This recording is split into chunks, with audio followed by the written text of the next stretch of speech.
You're not gonna be as good at this because you're a girl. Ladies and gentlemen, go for our wild ride with the Honey Badgers. But beware, the sweetest kittens have the sharpest claws. For your own safety, strap yourself in and hold onto something as we enter the Pussycat cast. Taboo topics. Wait a second. Men are human too. Marginalized men. Uncomfortable truths. You suck! The Pussycats aren't afraid of heavy lifting.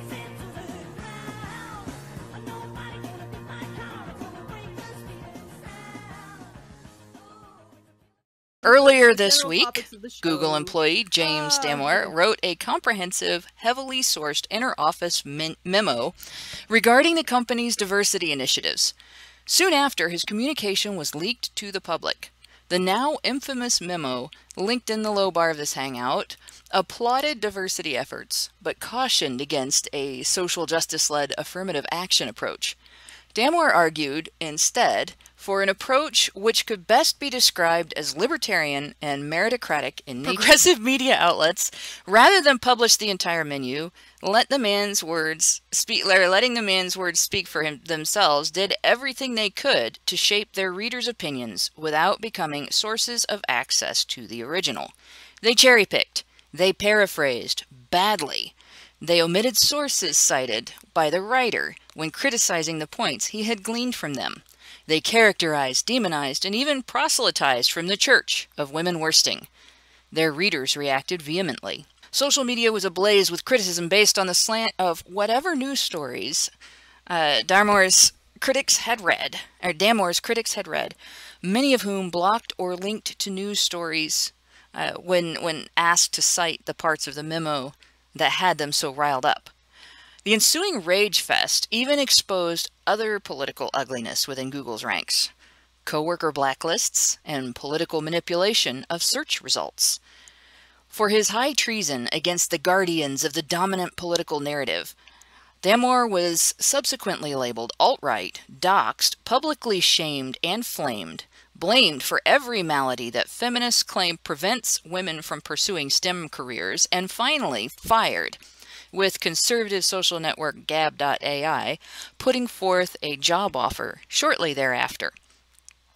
That was not enough for progressive media outlets. Not content with a simple dox, Wired dug into Damore's history and discovered that he once made off-color jokes in an off-color skit during a class retreat, something they apparently think nobody does in a college setting. Damore has already stated that he's examining legal avenues, as his memo was the initiation of a conversation about conditions in his workplace. Employees have a legally protected right to engage in concerted activities aimed at improving their workplace without retaliation by their employer. Discussing workplace conditions falls into that category. The question a court will have to decide, should Damore sue, is whether an employer can place limits on the kinds of ideas and beliefs from which such a discussion may draw. If the decision favors Google, it may not be long before you see the use of political narratives to control employees' ability to organize at a workplace near you. When I was creating the thumbnail for the Google thing that we did, me and Karen did, I was looking at the Google campus, and they had replaced the stairs with slides, and everything looked like a safe space or a playground, or a sensory chamber that you might put somebody who's having an emotional meltdown in to calm them. I was looking at all this and I was thinking, this looks so infantilizing. I know everybody wants to have a fun workplace where they can slide down a slide instead of taking the stairs, but when your workplace is starting to consume your entire life like Google does, when they're creating a campus where they're trying to make it so nobody ever has to leave, you know, you don't need friends, you don't need family, you just need Google and your slip and slide and all your toys. You know, and it's like, I'm like looking at it, and infantilization is one way that you control people. and make it so that they cannot establish healthy boundaries between their workplace and themselves. I don't want to waste the stream. So maybe I could do something while you guys are figuring out the audio issues. And then when if Hannah keeps sticking around on her end, when her voice comes through, then the folks in the chat will let us know, and then I can stop distracting them, basically. Can I make a suggestion? Can you get really pissed off at me? No, I'm not in the mood. I'm not going to give you the satisfaction. But I do have something, an article that is related to what we're talking about from Slate that we could go through. I won't be able to display it because I'm not controlling OBS, but there's nothing to see. It's just text anyway. So how about that? Let's do that. That could be fun. Yeah. I want to hear, particularly, I want to hear what. I want to hear what. First, fuck you, Allison. Okay. Yeah, I want to know what Aiden. You have sort of a quaver to your voice. Brian is very forceful when he gets pissed off. It's a quiver. You're all a quiver. Okay, so we're gonna go ahead and look at this article, by Slate called. And oh, by the way, just so you guys know, this article came out in the wake of what happened at Google with the firing of that terrible, terrible, misogynistic, just 1950s backwards Mad Men, pipe smoking, old-fashioned drinking asshole that wrote that article with all of that sex realism in it and bell curves and shit. So to debunk his bullshit science, Chanda Prescott Weinstein, I can't emphasize that last bit enough, writes, I'm playing. She writes an article entitled "Stop Equating Science," and she puts it in scare quotes, with truth. Evolutionary psychology is just the most obvious example of science's flaws. So I'm going to go ahead and read the article. We'll have a few laughs while Hannah's figuring out her audio stuff. It's 2017. Okay, well, that's the end of the article. No, I'm kidding. And people are still debating whether or not women are intellectually inferior to men and whether we are entitled to a workplace that isn't toxic to people simply based on their gender and sex. The Google employee memo about the apparent harms of diversity policies in Silicon Valley is both a shocking news story for the general public and for many women and gender minorities, especially of color, even though that guy never mentioned that, working in science, technology, engineering, mathematics, and medicine, a banal sign of normalcy. At least science is helping us make progress, right? Science is sold to us as an almost wholly objective pursuit, a pure endeavor, a way of pursuing truth and only truth. As a high school senior planning to study physics and astronomy in college, I was thoroughly convinced that solving quantum gravity would trickle down to improved human relations. Of course, I was adorably naive about both the difficulty that quantum gravity presented us — we've made little progress in the 18 years since I started university — and about the relationship between science and humanity's various imperfections. My education as a scientist did little to disabuse me of this simple view of science as a great unifier, as an objective means of distilling information.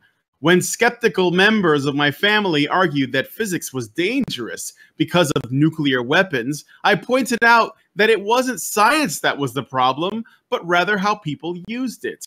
But nowhere is it more evident that this perspective is flawed when we consider the uses and abuses of evolutionary biology and its sibling, evolutionary psychology. By the way, if you guys want to chime in and comment, just... I'm just already... okay, Aiden? But no, man. People know this about me, is that I'm a social scientist, and I have a real big boner for statistics. I know. I want to see where she goes with this. You want to see where she goes with this? It's a complete nightmare, though. Oh yeah, here comes Slate talking about evolutionary biology and its sinister sibling, evolutionary psychology. It is impossible to consider this field of science without grappling with the flaws of the institution and of the deification of science itself. Oh, for example, it was argued to me this week that the Google memo failed to constitute hostile behavior because it cited peer-reviewed articles that suggest women have different brains. Dun, dun, The well-known scientist who made this comment to me is both a woman and someone who knows quite well that peer-reviewed and correct are not interchangeable terms. If it becomes an established precedent because of this, that a company can use political censorship of the one and only type of speech that is supported by our First Amendment rights, and the only one that they haven't been extended to protect the most frequently, if they're allowed to use the dominant political narrative, essentially, as a censoring tool for employees discussing with each other their workplace conditions and making an effort to affect their workplace conditions and affect change in their workplace conditions, that pretty much screws employees everywhere. And it's not just left or right here. I mean, if Google can say that you cannot talk about workplace conditions if your conversation about workplace conditions includes statements that go against the progressive narrative, then Hobby Lobby can say that you can't talk about workplace conditions if your conversation about workplace conditions includes discussion about what kind of birth control you want to use. And this is really bad. It goes both ways. It goes all directions, and it could be very dangerous to workers everywhere. So with this guy suing, I hope he follows through on this, and I hope that he at least gets some sort of court precedent set that employers cannot use political narratives as an excuse to censor employees' workplace discussions. The way you convince somebody on the extreme left that corporations should be able to rule us all with an iron fist is simply have those corporations speak leftist, which I find really funny because I thought that was like a contradiction. Like Anna was bringing up, that's a contradiction. It's a contradiction of being a liberal to say that corporations should be able to rule us like authoritarians and turn us into slave states. And that in some ways is what I think Google is doing. If you actually look at the structure that Google is creating, they're creating a super, like almost a religious, and when I say religious, what I mean is moral, self-righteous group of people who feel like they have a moral imperative that is superior, the right to judge another group of people within the organization. What you're saying is Google doesn't just make things. It's like it is a culture. Yeah, it's a culture, but that culture is a religious authoritarian. It's a religious theocracy because they've created this moralizing class that's judging the people who are the most productive at the serfs. Do you see what I'm seeing? This feudalistic system emerge from Google, where they have this religious class that stands on top of the people who are doing the production, and they judge them for doing that production. The reason why you are more numerous than us is because you're discriminating against us serfs, not because you produce more. And you need to be more numerous because the other ones, they don't produce anything but moral edicts about how bad the serfs are. It's just fucking hilarious, and it's like that's not being evil, is it, Google? It's easy to end up in an endless loop of using our prodigious scientific skills to carefully debunk the shoddy science that props up this argument. This is important and valuable work, but it's also worth considering why this loop exists at all. Science's greatest myth is that it doesn't encode bias and is always self-correcting. In fact, science has often made its living from encoding and justifying bias and refusing to do anything about the fact that the data says something is wrong. So wait a minute, that was just that paragraph. How can we know that the data is saying something wrong if we are, if we're assuming there's bias, then that means the data is always wrong. This doesn't make sense. Well, one thing that I could say about this is we don't necessarily need to assume the data is always wrong. What we need to do is not assume the data is always right. Yeah, but this is not a big difference there. This is not what this person. Oh, I hear what you're saying. The thing is, the same person. It's the science is not a monolith. It's basically it is a methodology. It's a practice. It's a way of approaching things to try to find out what is real. And that means that, yes, you have to constantly challenge biases going in. However, just because the data doesn't show what you want it to doesn't mean that there's biases. That's what I'm getting at. See, in this case, when we're talking about the curve, which we've gone over multiple times, and Aiden has talked about it, and we've talked about it on here, and Alison and Karen, we've all talked about this stuff. This is something that is pretty much consistent all the time. The problem is that the writer of this article doesn't like what the data shows. Therefore, she is presuming that it must be biased and something must be wrong, because she's coming from this viewpoint that all men and women everywhere are exactly the same. And there are no differences, and everything that does make them different is socialized or it's sexist. That's the thing I wanted to point out. This person who is arguing that in some instances the data can be wrong or the data can be correct and the conclusions can be flawed. That's a correct statement in that it's true. In terms of research, in terms of human error is a factor in terms of anything that human beings are involved in. The thing is, social justice types are only going to consider human error as a potential factor if they don't like the conclusions. The same person would be arguing that peer-reviewed research is infallible, most likely, if that research backed something that she believed in. Maybe part of the problem is that there are so many women in these professions who are feminists that instead of making their career about their performance in their profession, on the topic of the profession, in the area, in the area of study that it is, and so on, turning out that specific subject matters, research, and so on, they're busy researching sexism in the profession instead. You're not doing physics if everything that you do is about sexism in the various areas that are touched on by physics. You're not being a math expert if, as you research areas governed by math expertise, all of your research is geared toward whether or not women's math papers, women's output is getting more citations than men's, or women's experiences in the workplace involve less promotion and less praise than men, and all the other things that feminists come up with. And I guess the last thing I want to say on this particular note, all of the stuff that everybody's experienced this, everybody's heard this, everybody's had this happen to them. I started school in 1978. I started school back during the second wave, the I Am Woman, Hear Me Roar wave of feminism. Never have I had, and I took college prep courses in high school, okay? I graduated in 1991. My senior year, I was taking calculus and physics. I took languages, and I suck at that. I took the honors reading courses. I was a nerd. It was just part of what I did.